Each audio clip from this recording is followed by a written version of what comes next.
अस्सलाम वालेकुम, welcome to my kitchen. आज मैं आपको कराची की मशहूर चना चाट बनाना सिखा रही हूँ। अगर अब तक आपने मेरे चैनल को सब्सक्राइब नहीं किया है तो प्लीज़ मेरे चैनल को सब्सक्राइब कर दें, मेरी वीडियोस को लाइक और शेयर करते रहें और कमेंट बॉक्स में अपने कमेंट्स देते रहें। आइए अब हम अपनी रेसिपी स्टार्ट करते हैं। एक पैन में 2 टेबलस्पून ऑयल गरम करें। जब ऑयल थोड़ा सा गर्म हो जाए तो इसमें 1 चम्मच अदरक लहसुन का पेस्ट शामिल कर दें।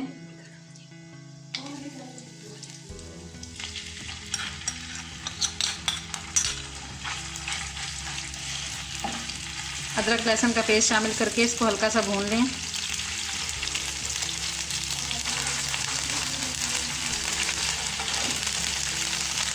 जब लहसुन हल्का सा फ्राई हो जाए तो इसमें इमली का पेस्ट शामिल कर दें।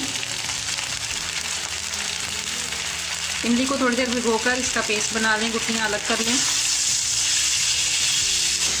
इसके लिए हमने जो मसाले लिए हैं, पिसी हुई सुर्ख मिर्च, साबुत धनिया तवे पर भूनकर उसको थोड़ा सा कूट लें।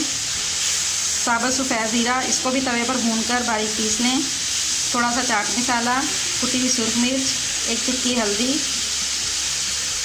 और 1 छोटा चम्मच दही बल्लों का मसाला, जो हम अपनी पिछली रेसिपी में आपको सिखा चुके हैं। ये सब मसाले इसमें शामिल कर दें।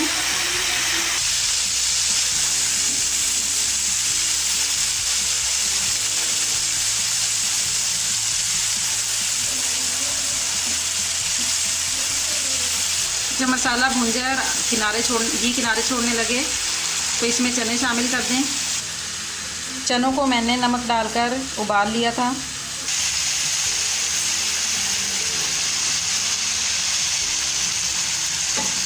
चने शामिल करने के बाद इनको अच्छी तरह से मिक्स कर लें।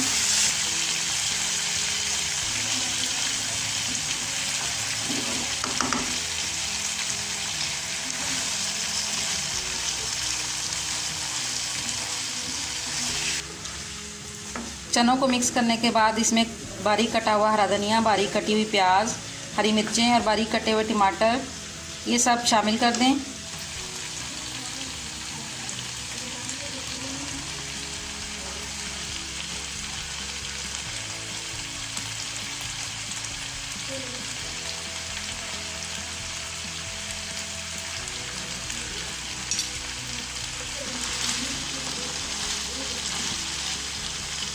इन सब चीज़ों को अच्छी तरह से मिक्स करें और चूल्हा बंद कर दें। अब हम इसको सर्व करने के लिए प्लेट में निकाल लेंगे। मज़ेदार चना चाट तैयार है। आप इस रेसिपी को ज़रूर ट्राई करें। मेरे चैनल को सब्सक्राइब करें और मेरी वीडियोस को लाइक और शेयर करें।